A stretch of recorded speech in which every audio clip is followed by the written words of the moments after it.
Magandang umaga sa inyo mga kakosa ha. Ito po, medyo matagal tayong hindi nag-upload ng ating video at medyo busy tayo. Ito ngayon, papakita ko sa inyo yung ating kinukondisyon. No, kasi may laban tayo sa Perez Brothers ng September 2, 3 stag. So syempre wala akong handler ngayon. May tinuturuan ako dahil napapansin ko sa kanya na gusto niya talaga matuto. Ito yung isa nating tauhan dito sa farm. Pinsang buo ng ating farm manager na si Kendall, no. Ngayon medyo kulang kami sa sa facility namin dahil 'di ba, nandito kami ngayon sa Quezon, bagong lipat lang kami, so isang buwan lang kami dito. Sa laki ba naman ng lupa na 'to, sobrang daming ginagawa. Tsaka hindi naman namin akalain na babalik kami ng laban dahil sa daming kumbida sa amin, lalo ng Perez Brothers na hindi ko mahindihan kasi yan ang para sa akin isa sa numero 1 nakasuporta ngayon sa farm ko. Ang dami nilang nakuha sa akin, lamang na lamang sa awa ng Diyos, lamang na lamang naman sa panalo. So ito, tuturuan ko ngayon yung aking handler, yung magiging bagong handler. Sa totoo lang mga idol, hindi talaga siya handler. So ang ginusto ko sa kanya, nakikita ko sa kanya yung pagpupursige niya sa pagmamanok, na gusto niya talagang matuto. Ayun, tutok siya ito. Bali ito yung panlaban namin sa September 2, no? Ito yung mga panlaban namin. Ayan, kita nyo, nakakaawa yung pwesto ko ngayon, no? Nakakaawa yung pwesto ko ngayon dahil kasi wala tayong sariling gradas, no? Ayan, yung blues natin, dome natin, no? Tapos ulanan pa ngayon. So ang hirap magkondisyon.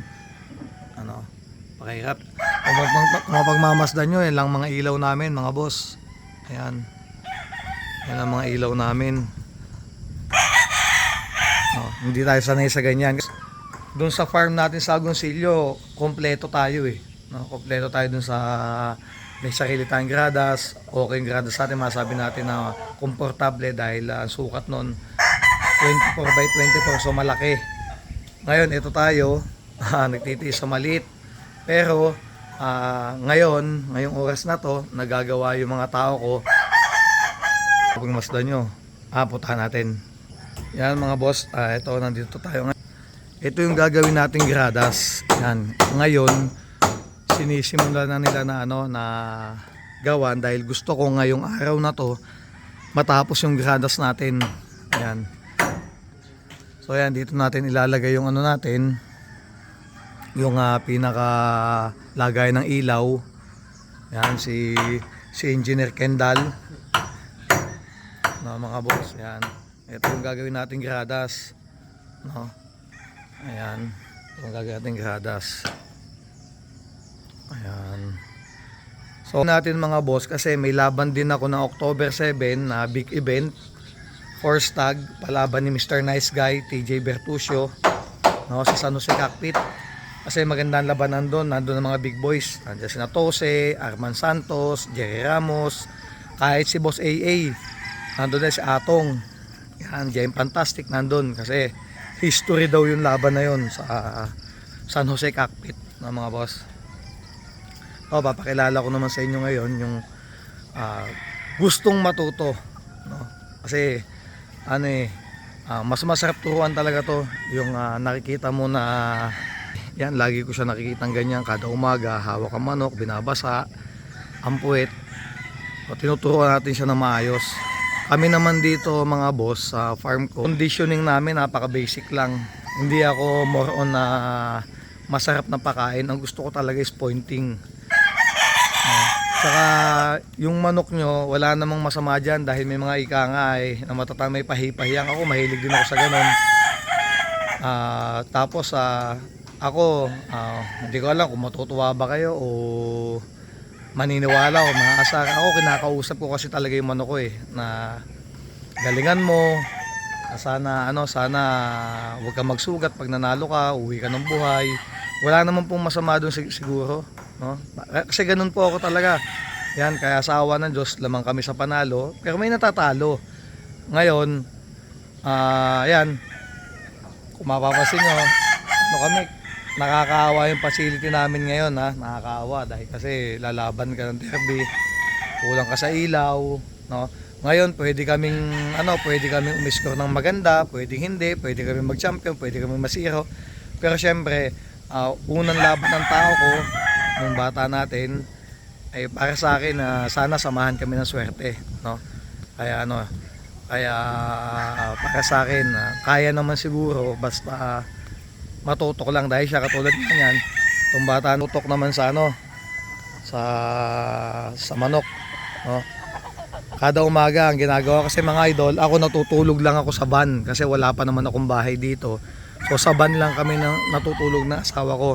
So pagising ko sa umaga, pinagmamasdan ko yung mga tauhan ko kung ano ginagawa nila. So nakikita ko na masisipag talaga sila. Yan, ito yung mga kinukondisyon namin.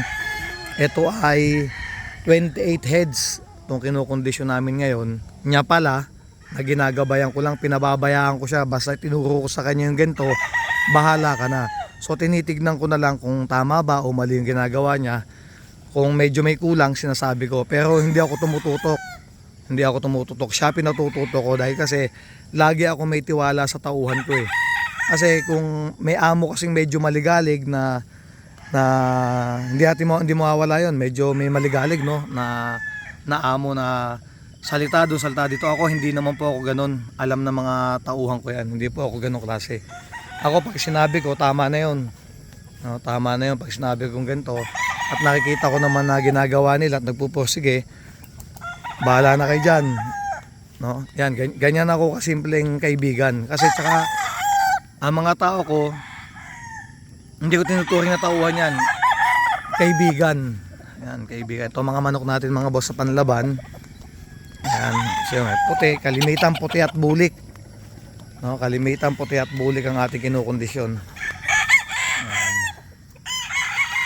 Oh, ang hack fight natin kasi medyo mababa. Ang hack fight. Ito yung ating mga proven swipe. Yan ang ating proven swipe. Yan ang ating proven swipe. Ayan. Ito ang mas malimit kong inilalaban pag lumalaban ako. Ang mga puti natin. Sorry, napakubo po ako. Yan ang kalimitan ko nilalaban.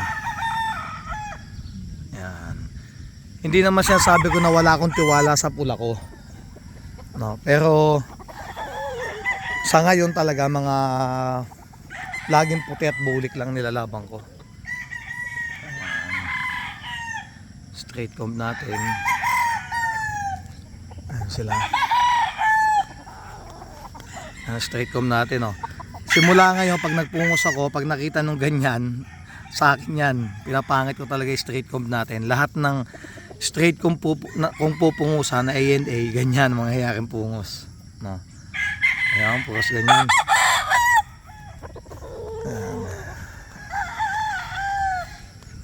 Ayan mga idol, yung conditioning namin napakasimple lang.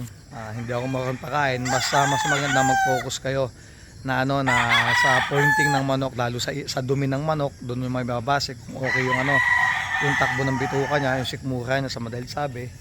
Yan, dyan ako bumabase.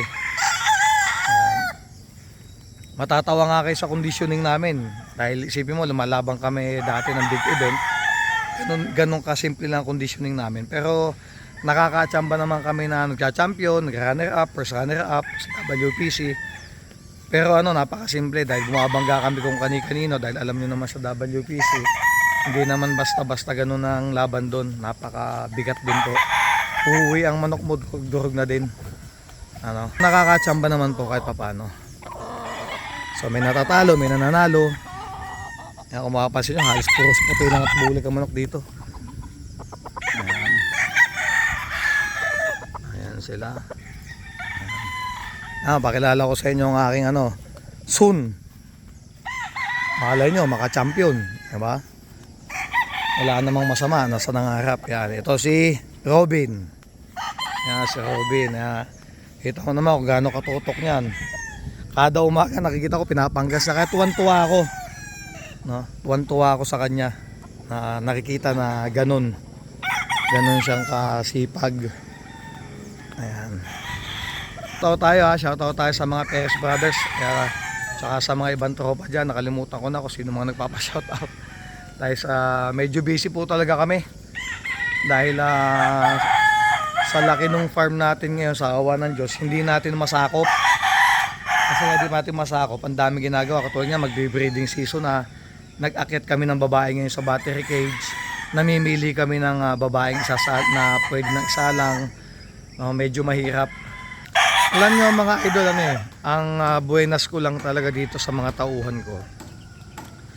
Masisipag po sila, marespeto, magalang. At saka ang pinaka-importante sa lahat, gustong mga matuto. No? Nakakatuwa. Madami nang pumunta sa farm ko. Madami nang pumuri sa mga tauhan ko kung paano nila asikasuhin yung mga bisita ko dito sa farm ko pag pumupunta. Yan. Kaya lahat naman sa kanila mga idol, kahit anong sa kanila, lahat binibigay ko din kasi sobrang sipag talaga nila, tsaka mababait. Yan, pakita ko sa inyo yung munti natin. Ayan. So wala nang laman yung mga side doon, wala na. Ito na lang mga manok natin. Sa unahan yung mga ganador. Andyan. Dito yung mga gagamitin natin mga ganador. Dome, puti, 5K ni Red, Golden Boy ni Red, Gilmore ni Red, Gilmore ni AEJ. Ito yung 5K ko na isa sa gagamitin. Yung palahi ko na to mga idol. Ayan. Ito ang munti nating manukan. Soon, sana masakop natin yung kabilang yun. No? So, sana masakop na natin. Ito yung ating super dome na gagamitin. Ayan. Ito mga dome. Ito yung 2 times winner. Ayan mga boss. Ito yung palahi kong dome. Ayan o. Dark legged. Ito pa ang isa natin dome. Dark legged, palahi din natin. Yan. At ito yung bili natin kay Red na Gilmore. Yan o. At ito naman ang kay AEJ na Gilmore. Ito mga bago nating materialis to mga idol. Ayan o. Ito mga bagong materialis natin.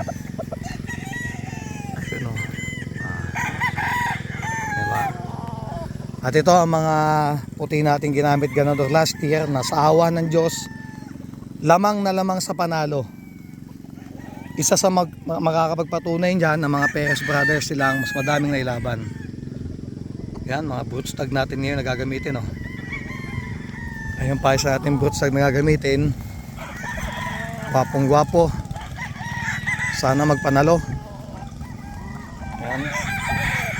Poging pogi oh.